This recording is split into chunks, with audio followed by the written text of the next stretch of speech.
Muchísimas gracias, damas y caballeros, por continuar con este su programa 1+1 y bienvenidas y bienvenidos a quienes lo hacen a partir de ahora, quienes se incorporan a la audiencia del programa a partir de ahora. Martín Ibarpiña es un hombre conocido, ha venido aquí en varias ocasiones, igual que Rufino Herrera. Martín es un hombre de Castaño, de Villa Altagracia, y Rufino Herrera de Los Cacaos, allá en San Cristóbal. Comentaban con él, antes de que saliéramos en cámara, de que ese municipio, el de Rufino, es uno de los pocos que han crecido significativamente en materia de población en los últimos 10 años. En los últimos 13 años, porque ya del 2010 fue que se hizo el último censo y ya estamos en el 2023. Bueno, pero no es de eso que vinimos a hablar. ¿Qué es lo que se traen entre manos ustedes? Bien, primeramente, darte las gracias por permitirnos una vez más. Nosotros somos dueños de este programa. Sí, Martín Piña. Tenemos que avisar. Y primeramente tenemos programado un evento nacional que realizamos todos los años, un encuentro aniversario. Ya el movimiento cumplió 28 años. Movimiento Campesino Dominicano. El Movimiento Campesino Dominicano. Pero 28 años hay que sumarle lo de atrás. Así es, lo que tuvimos en el MCI. Que era Movimiento Campesino Dominicano. Movimiento Campesino Independiente, que se fundó el 1 de noviembre del año 1979. Wow. Después de la situación de crisis que entró en el movimiento, el MCD se fundó el 5 de diciembre del año 1995. En este evento, que por razones de espacio van a participar solo unos 400 dirigentes campesinos. Pero es poco, Martín. De más de 20 provincias del país. Nos teníamos contemplado 550 delegados de la cerca de 400 asociaciones, cooperativas, núcleos, juntas y federaciones campesinas de 22 provincias del país. Resulta que a pesar de que solicitamos un local en la feria ganadera, que caben más de 800 personas aproximadamente, habíamos contemplado llevar 550 dirigentes. Entonces tuvimos que reducirle casi en un 25%, porque ahora lo vamos a realizar en el Salón de Actos de la Confederación Nacional de Unidad Sindical. ¿Cuándo será eso? Eso es este próximo domingo, día 10, desde las 9 de la mañana vamos a estar ahí, los campesinos, y a las 10 de la mañana vamos a comenzar ese evento que en su primera parte vamos a iniciar con un panel con especialistas de la seguridad social y especialmente vamos a profundizar en lo mismo, seguridad social y en el seguro familiar de salud y todo lo que tiene que ver con el primer nivel de atención en salud, atención primaria.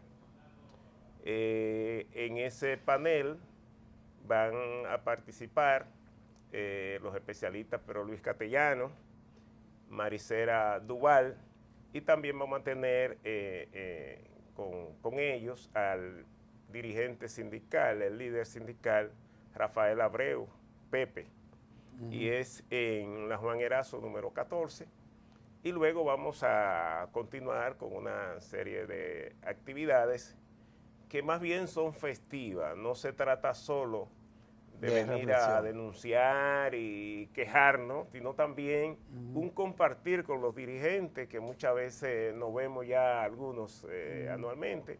Entonces creo que va a ser un gran evento. Ya. Rufino, ¿cuál es la situación de los campesinos y la política gubernamental? Tengo entendido que el gobierno ha metido muchos cuartos en agricultura, ustedes también ahora.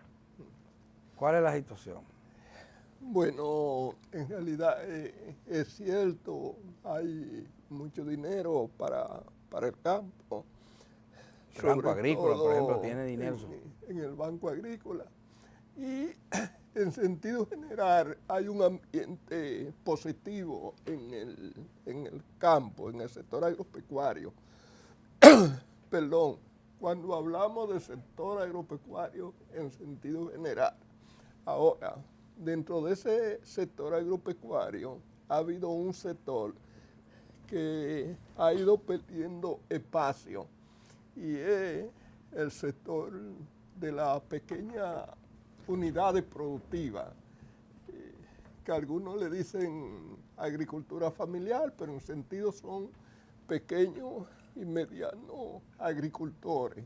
Hace años, yo diría más de 2 décadas, que han ido desapareciendo la política que habían para ese sector de la producción agropecuaria. De modo que, a pesar de la bonanza que hay en el sector en sentido general, para ese sector ha habido... Esos son los más pobres del campo. Sí, lógicamente, y eso ha ido creando entonces la desaparición de ese sector de la economía, porque a medida de que se va creando esa crisis, entonces ya los hijos de esos pequeños productores no tienen estímulo para continuar la actividad de su padre. Y como todos conocemos, ninguna actividad que no tenga relevo en el tiempo es sostenible, porque si mis hijos no se estimulan a hacer lo que yo hacía, pues lógicamente mi parcela, la vida productiva de esa parcela va a ser hasta que yo tenga fuerza de Ustedes, de como trabajo. movimiento, representan en gran medida a esos campesinos que no pueden emigrar porque no tienen a dónde. Mucha gente que vive en zonas, todavía hay mucha gente que vive en zonas de laderas, en montañas. ¿Y cuál es la situación de este tipo de gente? Se hablaba, la ley de medio ambiente contemplaba el pago de servicios ambientales para beneficiar justamente a la gente que trabaja en esas condiciones.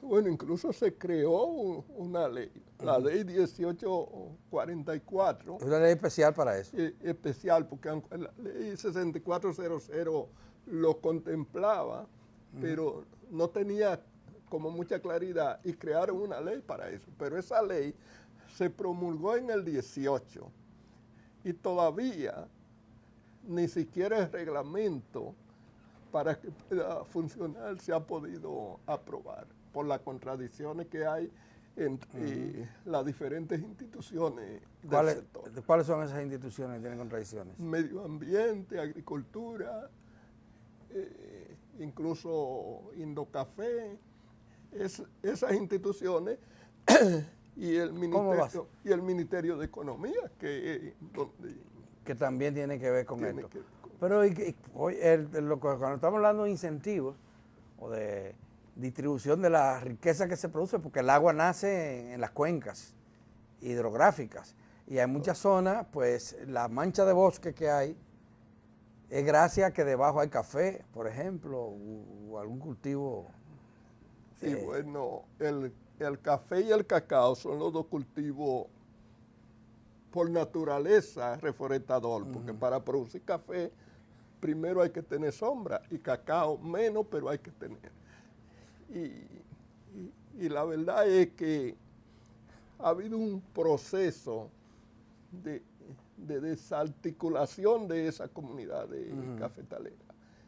Y muchas comunidades que eran cafetaleras hoy son productoras de tallota, como el caso de Jarabacoa y el caso de Padre La Casa. Otra productora de limón ahora, o de aguacate, que es el caso de Cambita, los cacaos. Los Cambita ha sustituido la mayoría de los cafetales por aguacate y los cacaos por limón. Entonces, eso no se le está poniendo atención, pero eso está trayendo una disminución en la capacidad de la presa para producir agua. Ya. Martín, además de agrupar a esos campesinos de zonas como los cacaos, en la provincia de San Cristóbal, ¿a qué otros sectores de esos campesinos pobres que viven en condiciones de dificultad representa el MCD? Bien, realmente que en los campos ya no existe ese campesino tradicional que solo trabajaba en su parcela y que vivía de eso. Ya es muy mínimo la cantidad de pequeños productores que vive solo de su parcela o que trabaja solo con la familia. Hay que entender que la familia también en el campo se ha ido reduciendo y que ya las mujeres hacen otra función y han entrado a los medios de trabajo. Y entonces la mano de obra en el campo se ha reducido. Es decir, en la medida que se reduce, bueno, las asociaciones van perdiendo también miembros. Pero sí están los diferentes sectores, las mujeres, jóvenes y muchas personas que, aunque no son propiamente productores, pero que tienen un pedazo de tierra, porque también en los campos hay otros problemas, que son los problemas sociales, de falta de servicios sociales y de apoyo a la producción. Pero especialmente con nosotros están los pequeños y los medianos. Pero los pequeños y los medianos son la inmensa mayoría. El 95% de los productores agropecuarios dominicanos son pequeños y medianos. Solo el 5%, menos del 5% son grandes. Porque hay que decir que el impacto de aquella ley agraria de Balaguer redistribuyó un poco la propiedad en el campo y sigue siendo así. Ahora, la transformación de esa producción en una producción destinada al mercado sí es evidente, ¿verdad? Es así, son muchos. Es realmente, aunque la situación es así, debemos decir que en los últimos tiempos a ese pequeño productor, como decía Rufino, no se le ha puesto atención. Se ha descuidado mayormente, y no me refiero a este gobierno, me refiero a los gobiernos.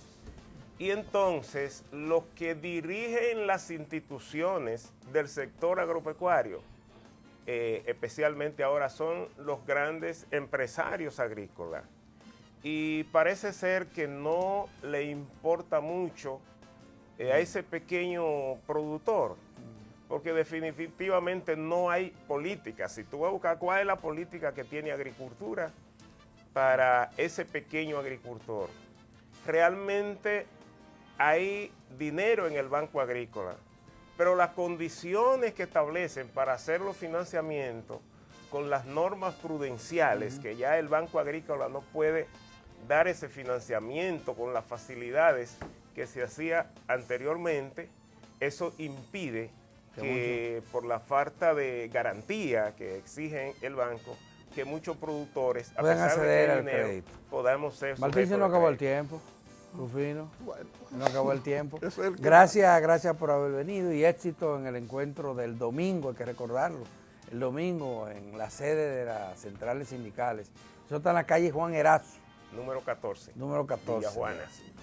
Los periodistas saben bien dónde hay que quedar eso. Y gracias a ustedes, amigas y amigos televidentes, porque de esta manera terminamos la jornada laboral de esta semana. Será el lunes cuando volvamos a encontrarnos aquí, en otra entrega de este su programa 1+1. Y el lunes nos va a acompañar, entre otras personas, el ministro de la Presidencia, Joel Santos. Así que no se pierdan esa entrevista con Joel Santos el próximo lunes. Pásenla bien este fin de semana, no hagan mucho desarreglo, que las cosas no están fáciles y hay mucha gente en la calle y en los lugares públicos. Hasta entonces.